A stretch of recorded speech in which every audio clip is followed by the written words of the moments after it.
Introducing DEBO ADEJANA, Chairman, Redan, Southwest Nigeria. An astute real estate entrepreneur who heads one of the Nigeria's leading mass housing development company, Realty Point Limited, since 2005. After 8 years of meritorious award-winning sojourn in commercial banking, the company is primarily involved on the supply side of the industry, with a strong presence in real estate development, investment, training or consultancy, marketing syndication, and owns the popular trademark Sack Your Landlord, or Standing Conference of Mediation Advocates, UK trained mediation advocate. DEBO is an alumnus of Lagos Business School, having attended the Owner Managers Program in 2010. Ladies and gentlemen, please welcome DEBO ADEJANA.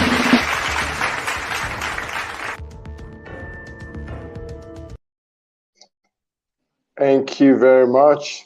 Good evening, sir. Yeah. Good to have you. Good evening. Yes, sir. Thank you. Thank you. Thank you so much, sir. Thank you. Yeah, Over my to pleasure. You, Over pleasure. to you. Thank you. Okay. Thank you very much. Thank you very much, Mr. Clement. Oladipo Clement. It's my pleasure to be here at this conference. It's a great pleasure, and I really appreciate the honor and opportunity. So I also like to thank Professor Pat. Nice to be listening to him again, and that was a very informative session there. And I want to believe that our participants are already getting loads of information, applicable information that they can work with. Yeah, so the theme of the conference is affordable, acceptable, and accessible housing. Okay, affordable, acceptable, and accessible housing. So for me, I would like to zero down on things that as regards real estate itself, as regards ownership and all. And so I would like to talk on what I call the wisdom, the 7 wisdom of house ownership. If you put it that way, the 7 wisdom of house ownership. That's what I would like to reduce my talk to. Okay, the 7 wisdom of house ownership. Okay, yeah. So let's go into it. I want to believe that, number one, everyone out there is desirous. At least every sensible person is usually always desirous of owning a piece of property in their lifetime. At least most of the people that I have met, that they have that as a desire to own a piece of property in their lifetime. And I must say that it's a legitimate desire to have. In fact, it's a desire put on us by nature. It's out of our control. Once you are someone of means, or you've thought about life in the way that you should, you definitely are interested in how you can hold a piece of property. So if you have such desires, I want to let you know that it is a very legitimate desire. You deserve it and you should pursue it. So when we talk about affordability, acceptability, and accessibility, we are really, in my own context, talking about what I call appropriateness. Because, like Prof must have shared, affordability is a very relative term when it comes to housing and home ownership. What is affordable to me may be out of the reach of another person, or may be luxury to another person. So affordability and what is affordable to someone else may not necessarily be, what I would consider. Maybe something I consider as very, very undignifying, as it were. However, in the context of housing, there is a definition for housing which takes care of the issue of taking protection from the vagaries of weather, a place to to lay your head and rest, security, that provides security and decent human condition, So the issues of taking care of your, waste and all of those things are also considered. So if we look at that way, I then usually talk about what I call appropriateness. Appropriateness. So, meaning that for everyone, if we talk about what is appropriate for them, then we will be talking about what is their own affordability, what is within their own affordable range, what is within their own accessible range, what then they should be able to, accept as a person. So in that context, then appropriateness is the key thing for most people. Drawing from that, I will lay my 7 wisdom nuggets as it regards real estate. So I would say that, or home ownership or housing ownership. So I would say, number 1, when you think about appropriateness, then you realize that, wait, your first house need not be your last house. When you think about appropriateness and the importance of real estate, the basic nature of real estate, the fact that, like I started with, it's your legitimate right to desire to own real estate. In fact, it is not just that it's your legitimate right, it's a nature-given right. That is why it is the social contract that every government has with its citizens to provide them shelter, either by way of social or by way of mortgage or by way of having an enabling structure. It is a social right. Okay, so if it is that basic, if housing is that basic, it is amongst the, if you look at it in the broad sense of shelter, it is one of the 3 basic needs of man: food, clothing, shelter. Okay, if it is that basic, and like I say, if something is that basic, you don't address it with temporary measures. Sometimes, sincerely, renting, you can start from there, but it's not the overall solution. It's a temporary measure to the issue of housing.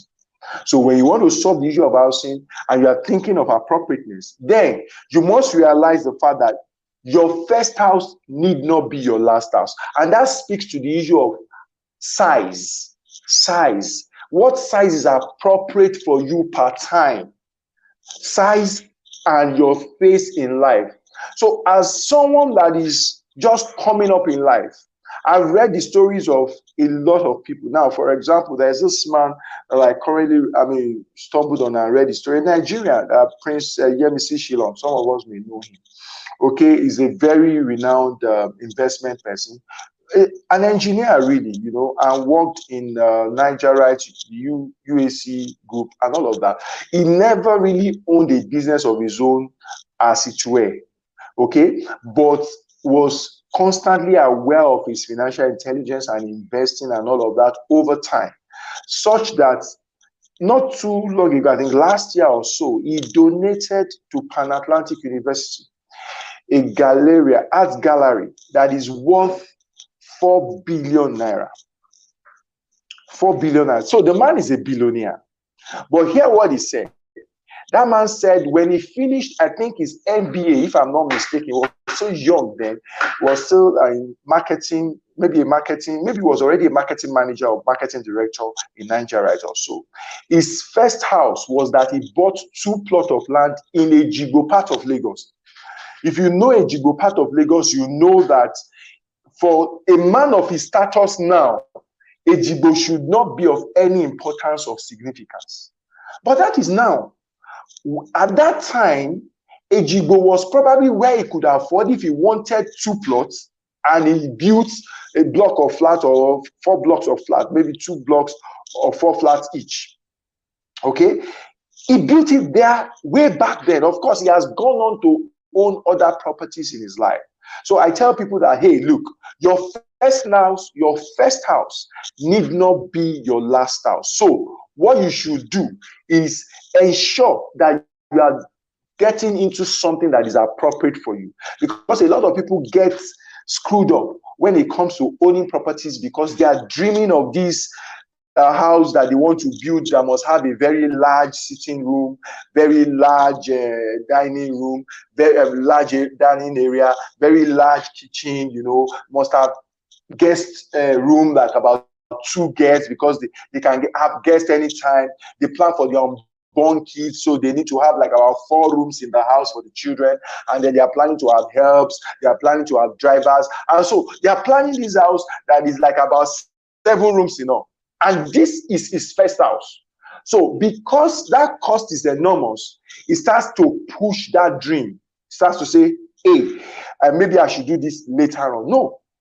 If you think about appropriateness and timing, and knowing that housing is important and it should be addressed as soon as possible, you want to then look at what you need per that time. So you say, hey, since this is my first house and it will not be my last, so never approach housing as if you want to buy a house or you want to build a house or you want to participate in a housing scheme, and you are approaching it as if, no, this is my last house.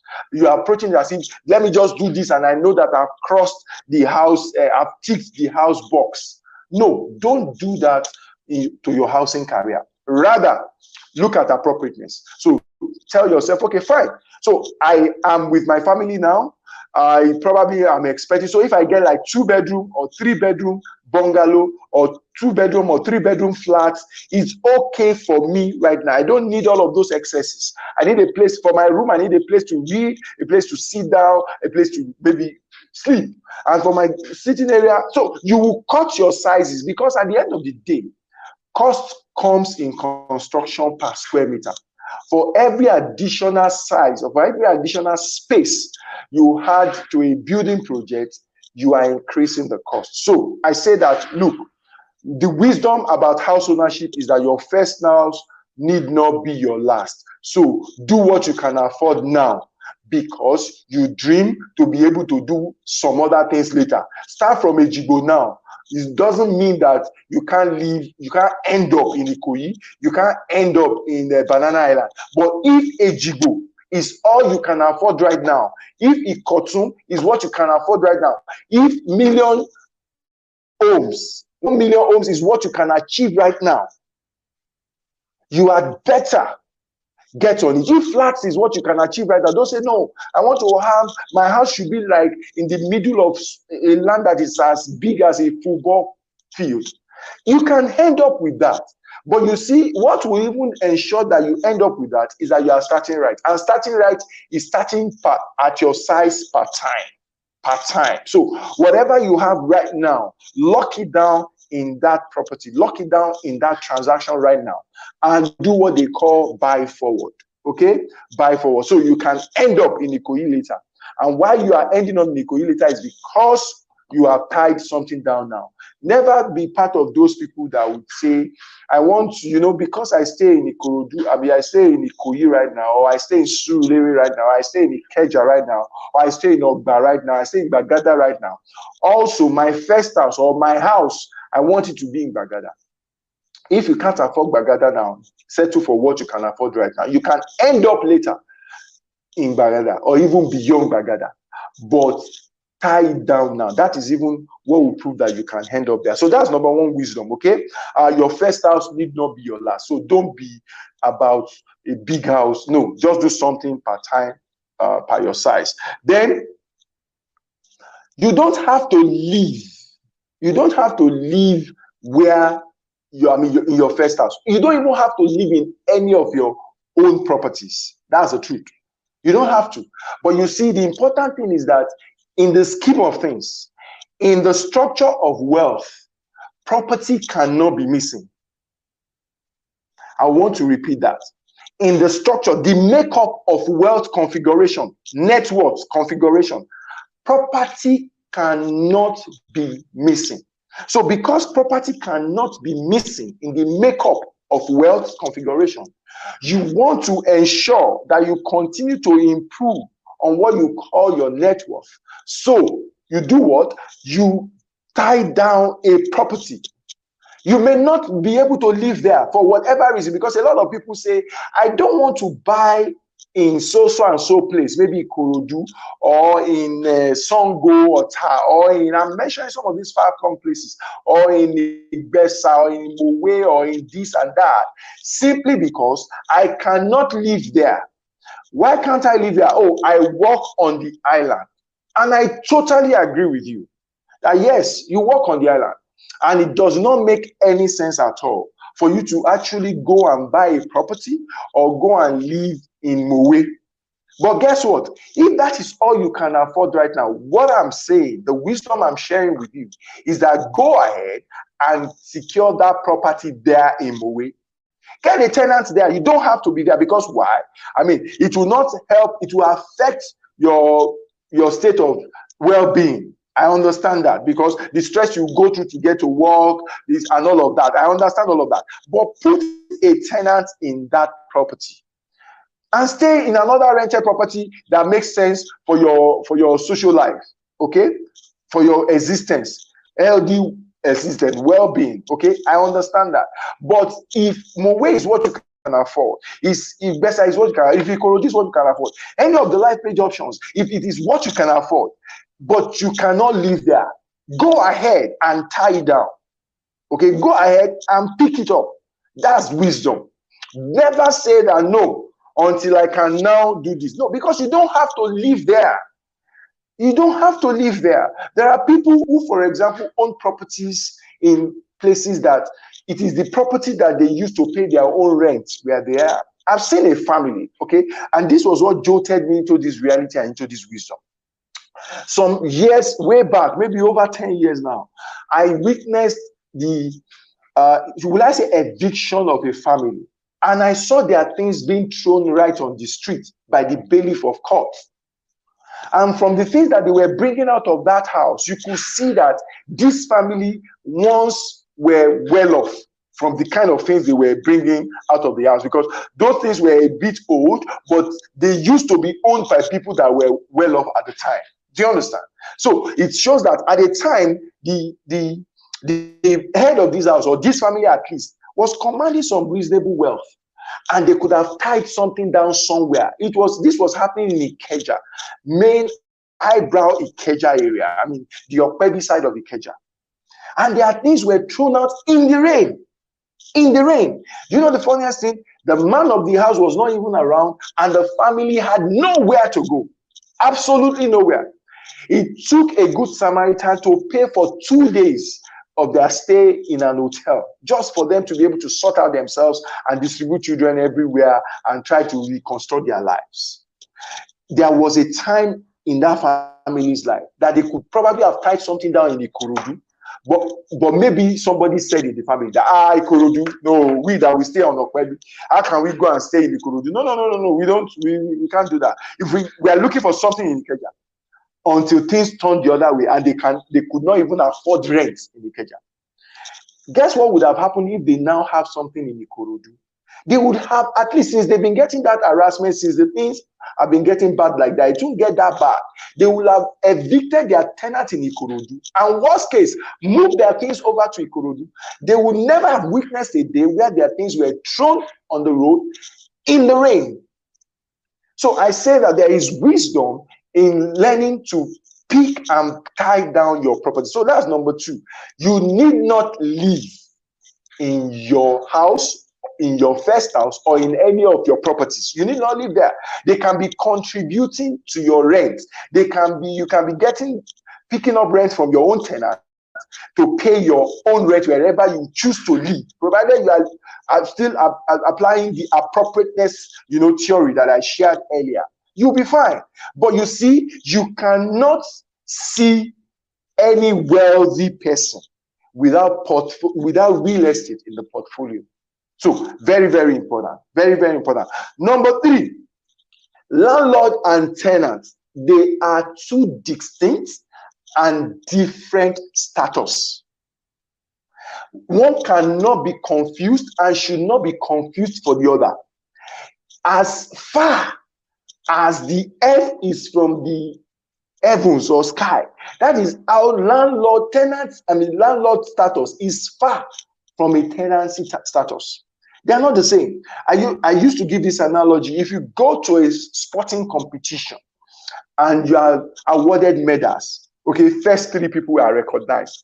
They will give the first person gold. They will give the second person silver. They will give the third person bronze.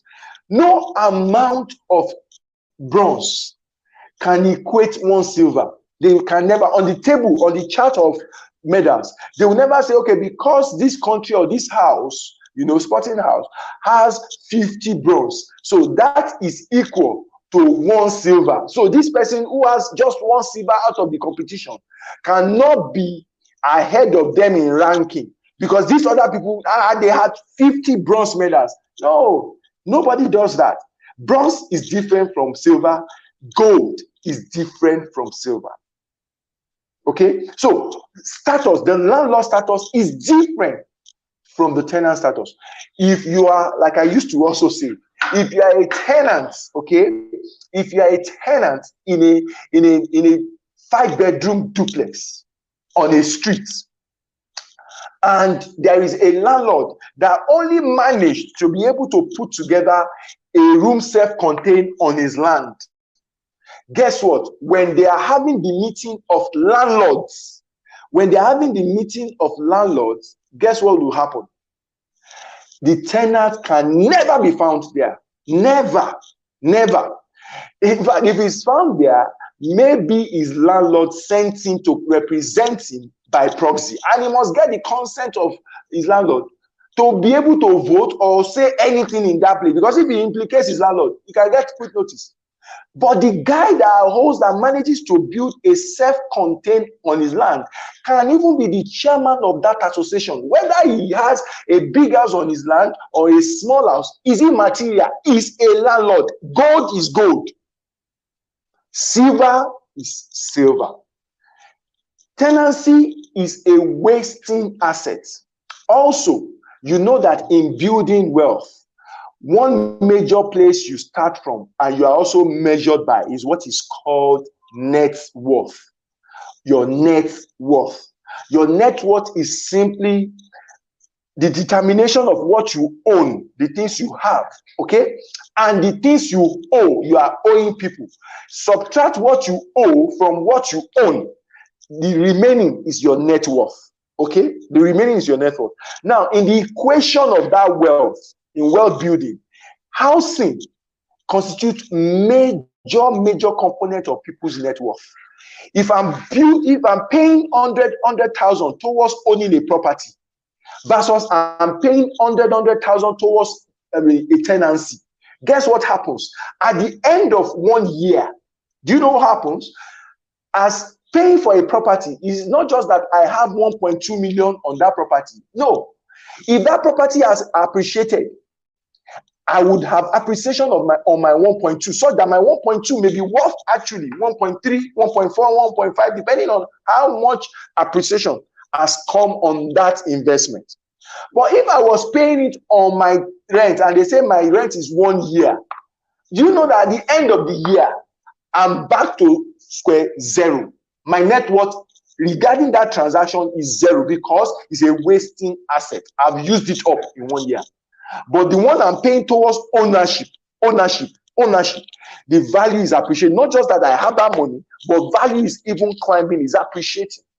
So that is the wisdom you need to have. A tenant and a landlord, they are not of the same size. So whatever size you can afford, go get it, because it can add to your net worth. Then on that point, lastly, I say that, hey, look, I'm sharing 7 tips. Like I said, I think I'm through with 3. Just the last thing on this third one. I said that I've never seen a place, I've never seen it, where somebody was awarded a long-serving tenant award. That, you've been a very good tenant in this property. You've been a tenant for the last 30 years. And for your good behavior and the fact that you pay your rent as at when due, even before it is due, you know, we hereby award you free rent for like 2-3 years, or award you whatever. I've never seen a long-serving tenant award. So why do you want to die in another person's property? Why do you want to? So it is important that, hey, you own a property. You own your own property. It is important that you do that. So that even if you're a tenant in another place, let it be that you also have the landlord side to you. Not just that all and everywhere you are just a tenant. No, that shouldn't be said of you. So there is no long-serving tenant award. Stop being a good tenant.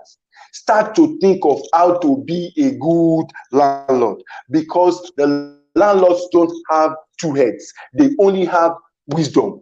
The wisdom are some of the things I'm sharing with you. The wisdom are some of the things Professor Pat has shared with us. The wisdom are some of the things you will still be hearing from other speakers. Okay? Number 4. Look, a lot of times people say, because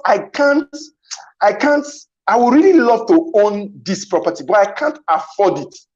Can you co-own? Can you have people of like minds and come together and own it together? If you can't own it solely, can you own it with other people? Can you crowd own? Can you own a fraction of it? Can you co-own? Whatever name you want to give to it, the whole essence is that, hey, can you share ownership with people? Can you have shared ownership? Because that I have 10% of a property, I am still better off than having 0% than being a good tenant, because a tenancy, like I said, is 0% of 100%. 0 of 100, okay, is definitely, you cannot compare 10% of 100 to 0 of 100, because 10% of 100 in the place of property is so huge. So I say that one other wisdom, the 4th wisdom, is that you can co-own if you cannot own on your own.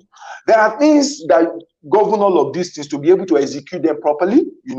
I'm sure some of the lights that a lot of the speakers and all of that will be sharing will point you in those directions, and I'm sure you are on a very good platform. You can always contact Life Page, you can always contact Million Homes, and they will put you aright as to how to properly go through all of these things. But you can co-own. Get that straight.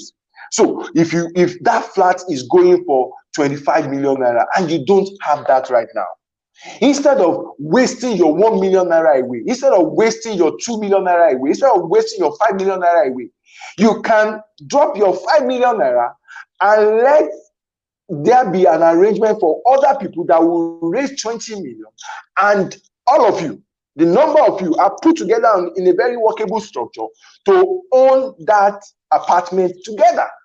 Guess what? As that apartment appreciates, you can, from that apartment, maybe selling your interest there later in the future, go buy a whole property with that proceed. That's how to buy forward. It's part of how to buy forward, okay? So that's number 4. That's number 4. I'm mindful of time. Number 5, okay?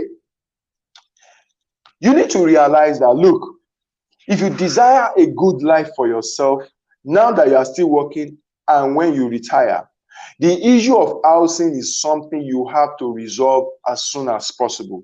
You know why?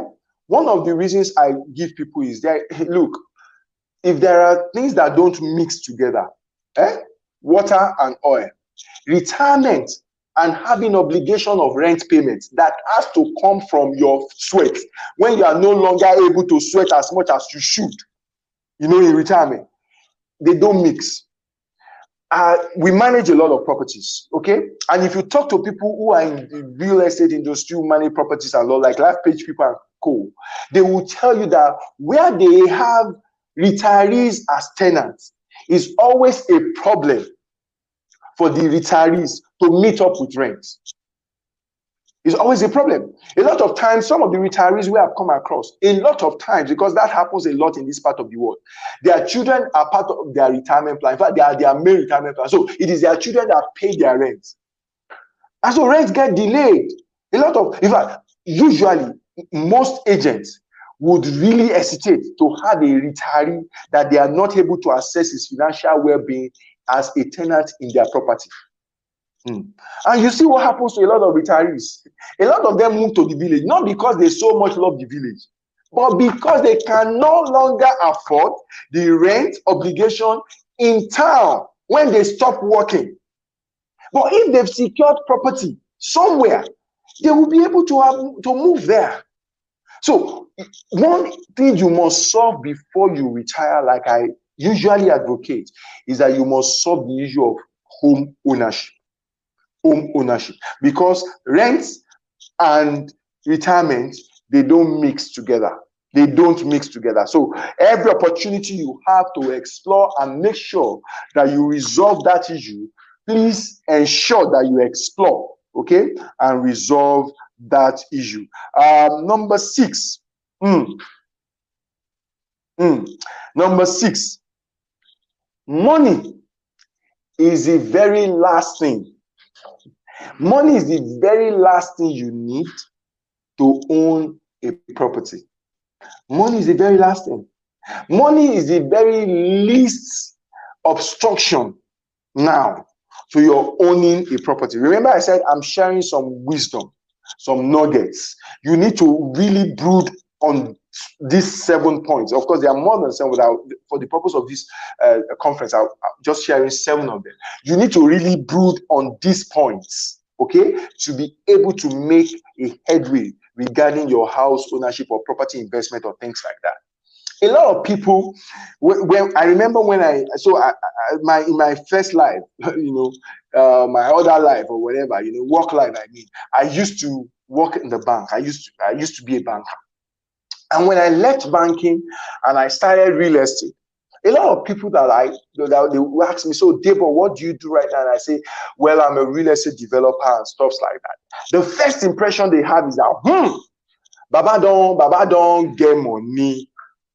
Baba don't, no, Baba don't deck, Baba day. That's why Baba they do real estate now. Now, real estate is for big people now. Man, DEBO, you've come into money. If they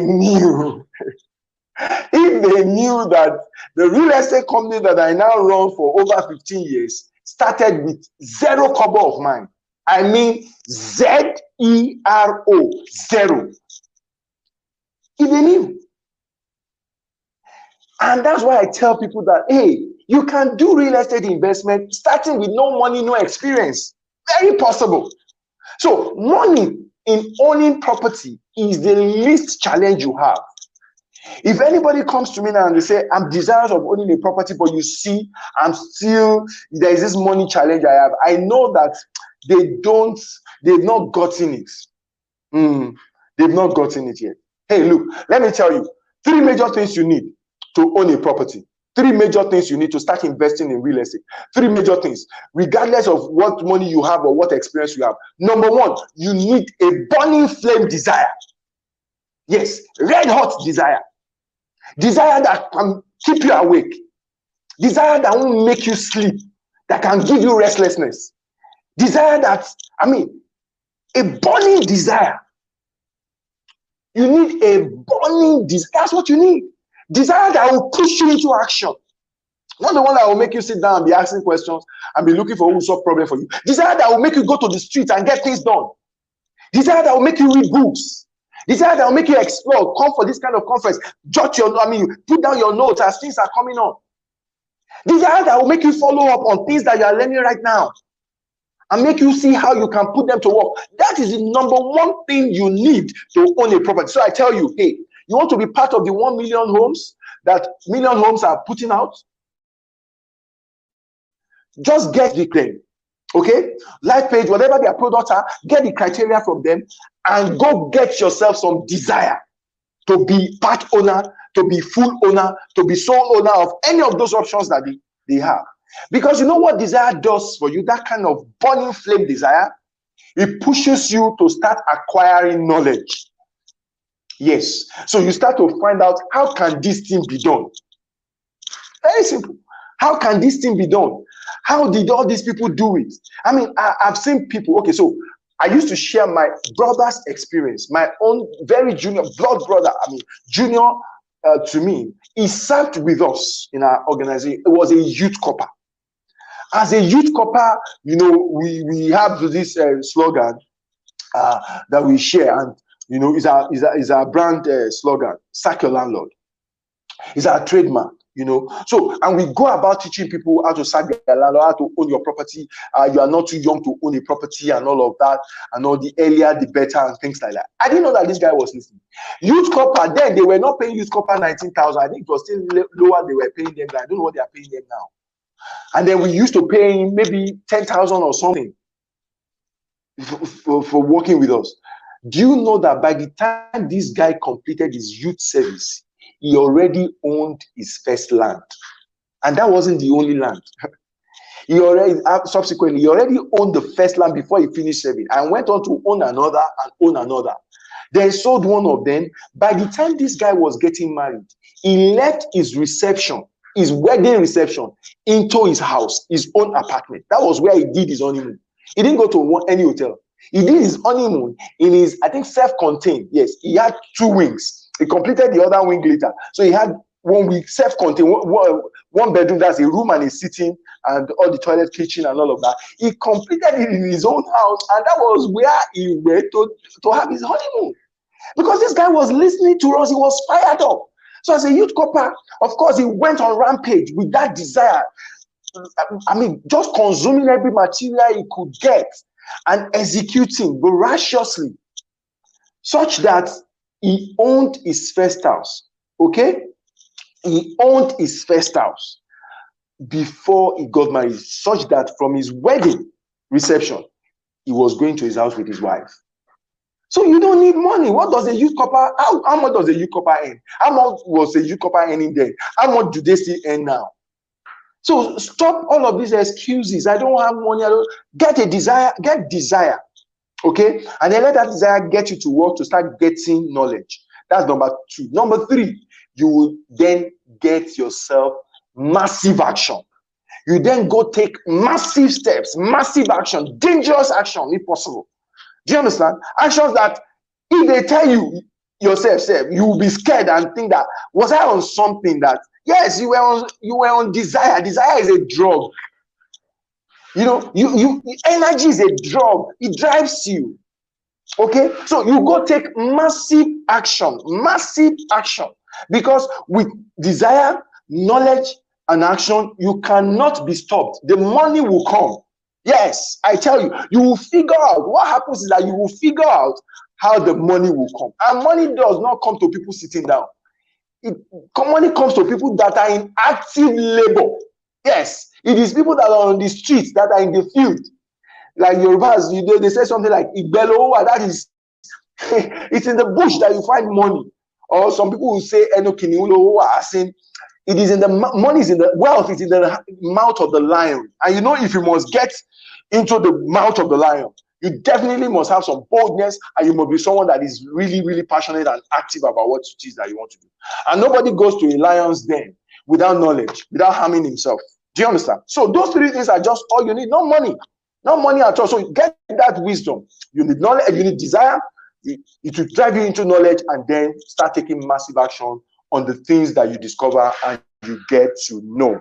Okay? Then I'll probably drop this, the 7th one, which will be my final one. For our ladies, the ladies that are watching, this is for you. And I don't mean any harm at all. Okay? So let me say it in 2 ways. Number 1 is that, look, property ownership is not gender biased. It's not the prerogative of the male gender. There is nothing masculine that is not feminine about home ownership or housing or investment owning properties. Sorry. Hope you got me. There is nothing that is masculine. No, housing ownership is gender blind. As the males are having it, so can the females have it. And I love our females these days, really. I mean, I say that they are doing really well right now. Yes. I mean, for the number of them that I see around, there are those of them that have still not gotten it. And I would hope that if anyone like that is attending, they will get some of the knowledge and wisdom that we're sharing here. Okay. So there is not gender sensitive in any way. So it's not gender biased. As a male has it, so can the female also own properties. And nothing says that if you own a property and you are still single, then no man will marry you. In fact, it is the boys that don't have sense, and you don't need anybody that don't have sense. If I were single, part of my criteria, in fact, if I see a lady that owns property and is well off, and the other one that is just doing her hand like this and looking for who will carry her responsibility, my sister, I will go for the one that already has her life together, because I know that when I join forces with that one, we go catch fire better than this one that will become liability, hanging hand like this, and we'll just be buying Brazilian and Peruvian. No, that's not what life is all about. Do you understand? So please go after any sensible man will still run after you, will not have self. The one that has complex, is the one that won't come to you, and you don't need such men in your life. Okay, then the other way I say it also is this, and I would also still appeal that don't get offended in any way. It's not meant to offend you in any way, okay? And it's not meant to be vulgar or something like that, but it's just that that's the way I think I can pass the message across, okay? So I also say this, I say, look, ladies, for those of us that have not realized it, property ownership is not sexually transmitted. I don't know if you heard me. Property ownership is not sexually transmitted. Yes. The fact that your husband has does not mean you can't have. When you have, it will mean that there are two properties in the family. I'm not saying have it behind your husband's back. No, I'm saying have the desire to have it so that it can also encourage you. And I tell guys, so this is the other side I tell guys before I round up with the ladies' own that I've started talking about. This is the other one that I tell guys. Guys, if you really must own property, if you really must own your house, if you really must invest in real estate, okay, and you are already of marriageable age, you have somebody you are serious, you want to get married to, or you're already married, tell your wife about it, sell her on that dream. If you sell her on that dream, let me tell you what can happen to you. You either own that property or you die. Yes. That's what can happen. You own that property or you die if she's somebody of sense. Because women are multipliers. Yeah. She would make sure that you own this, that we own this property. That's it. I mean, if you have the right ones, and there are a lot of right ones, then she will make sure that you own that property. That's it. Until you own that property, you won't rest. Do you understand? She will help you achieve it. So for the ladies, that the husband owns something does not mean you cannot. It's not sexually transmitted. My husband has property in Banana Island. What part did you play there?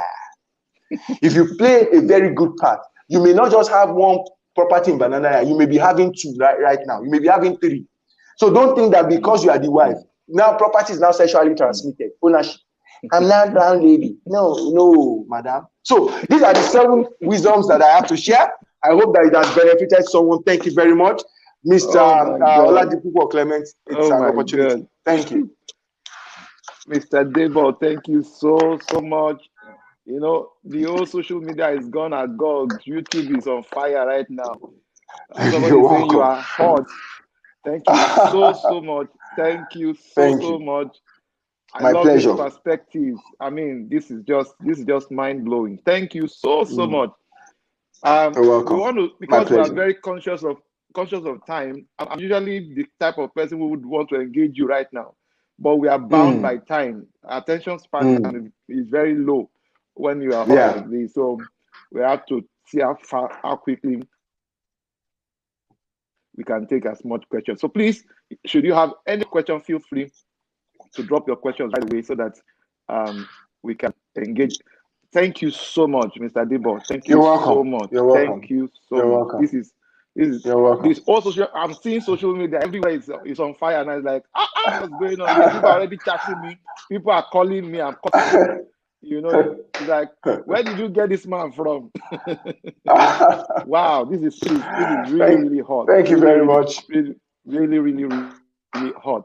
And by the way, for those of you who may not know, Mr. DEBO ADEJANA is the Professor Pat was talking about, having an association, a real estate association that can engage government so that government can play their part in the housing market or in the real estate space.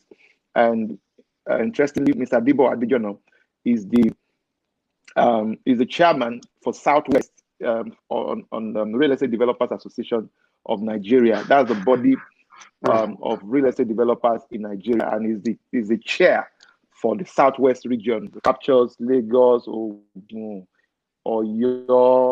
all those southwestern states. And it's a great honor to have him here, share with us these 7 powerful nuggets.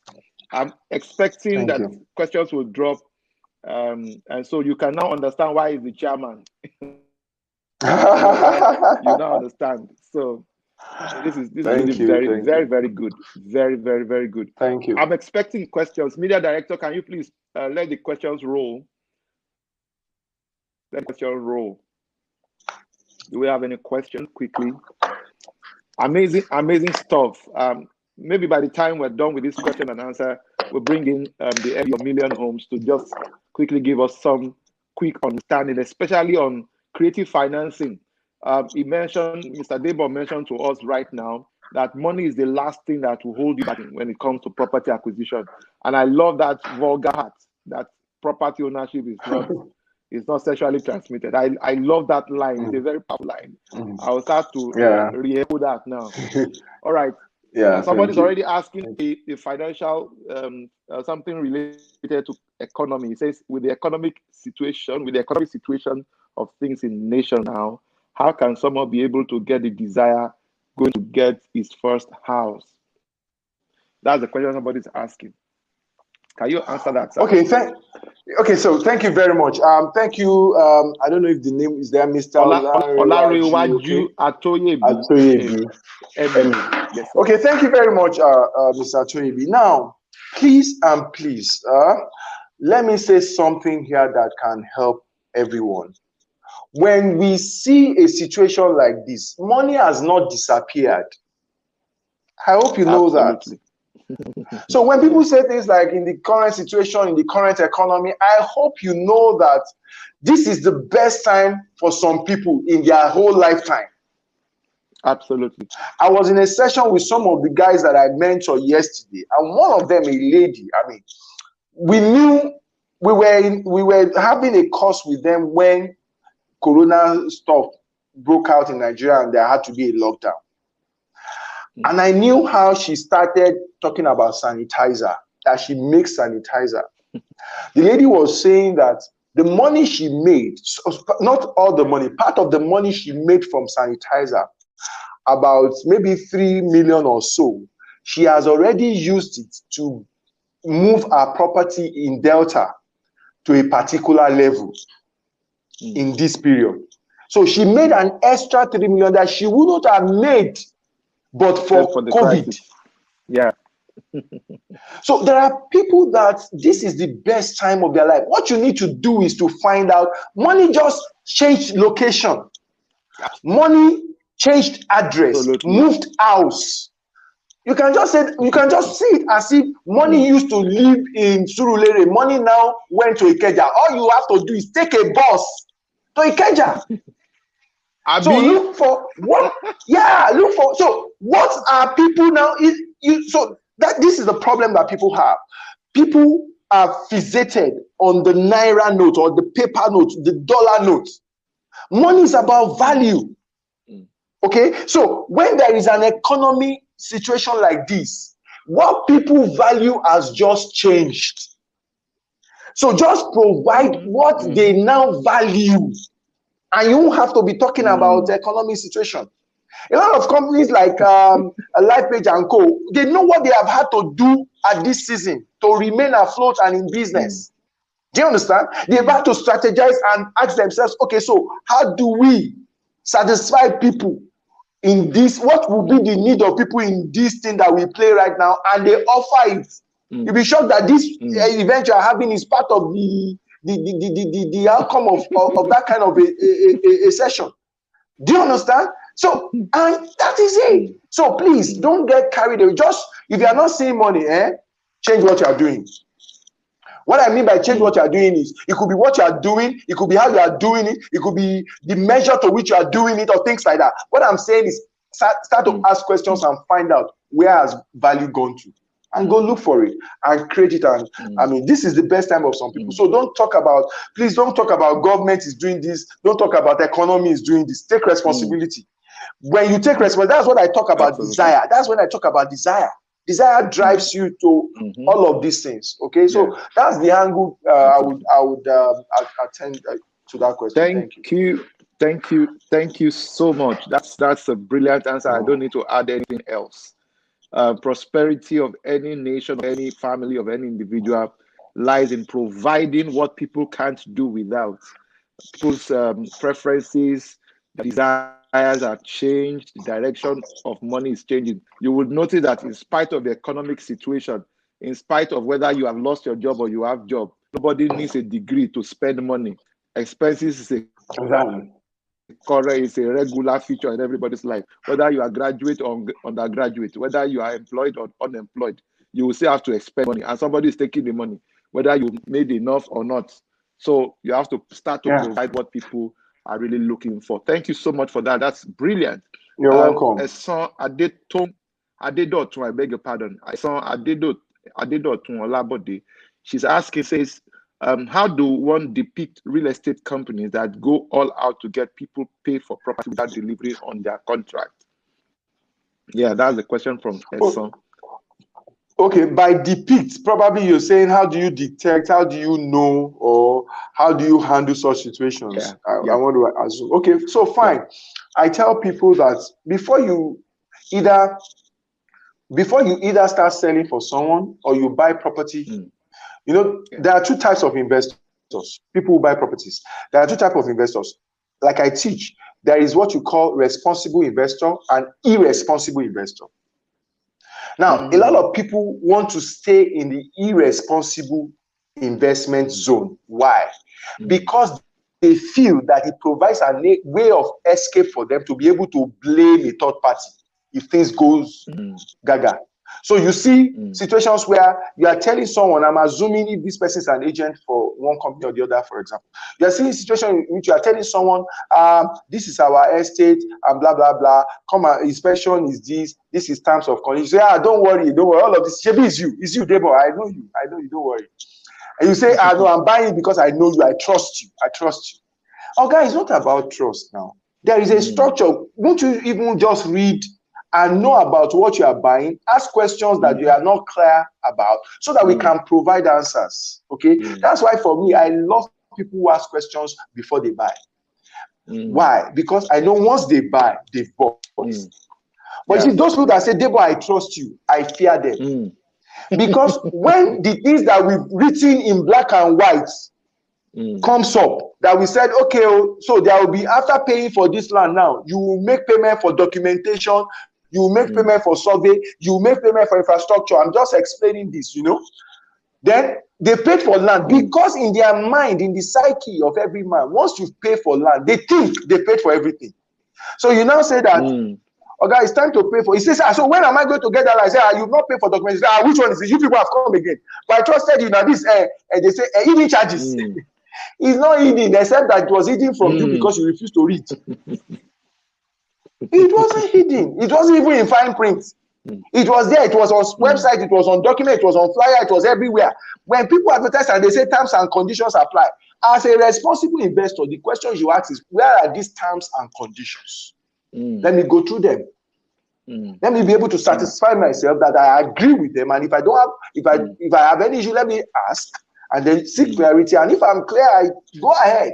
So please encourage your investors to be as responsible as possible, so that they can ask questions and all. Because at the end of the day, irresponsible investment does not even pay anyone. Because guess what? Even if you get your money back, you will have lost time, you will have lost energy, you will have dissipated unnecessary energy, you know, in going after that. Meanwhile, you could have avoided and prevented that if you had taken responsibility for your investment ab initio. That's number one. Number two, for companies, look out for companies' structure. Look out for companies' setup. Look out for companies' pedigree. You understand? Look out for companies' integrity. Do you understand? Look out for their track record. You know, don't just do business with every Tom, Dick, and Harry because somebody carries. Look, everybody knows where they print things in Shomolu, and the best designers would only take money. They don't take. They don't go and yefawo or go to church to pray whether they should do business with you. If I have money to engage the best graphic, the best video, the best what do they use now? A lot of times, influencers, okay, or ambassador. If I have money to pay the biggest ambassador and all of that, they will appear on my poster. My billboard will be everywhere because I have money. It does not say anything about the fact that I know about the business. I can deliver what I'm promising, or that what I'm even promising is genuine. I could be fraudulent and be doing all of those things. So it is for you that want to sell for that company or want to buy from that company to do your due diligence and be sure of the kind of mate you are getting into bed with. Okay, so they are easy. For example, we are talking about association. They are not in any association. Their structure is just one man running the show. It doesn't even have as simple as, yes, he wants to own it as an entrepreneur 100%, no problem. But it doesn't have as simple as advisory board that he listens to. You say, who are your auditors? He just calls one guy that he can tell what to do. Your company secretary, he does not have. He's the chief, he's the group MD of everything. That kind of a person is a dangerous thing. Is a dangerous person because nobody is an island. We all don't know it all. Yeah. We all don't know it all. So if I don't surround myself with a system, a structure that can help me continue, I'm not building my business. There are businesses, and it's beyond real estate. There are businesses that if their owner should step aside or be taken aside for one reason or the other, that business cannot be opened the very next day. Absolutely. They cannot open shop the very next day. Absolutely. Because of so you don't do business with that kind of, because you know that your business is in jeopardy. So that's why I would. Yeah. Thank you. Wow, this is so phenomenal. Thank you so much. I mean, if I have drawn value, I can imagine what will be happening on the other side, and it's evident all over the place. Thank you so much, Mr. DEBO. My pleasure. Thank you so much.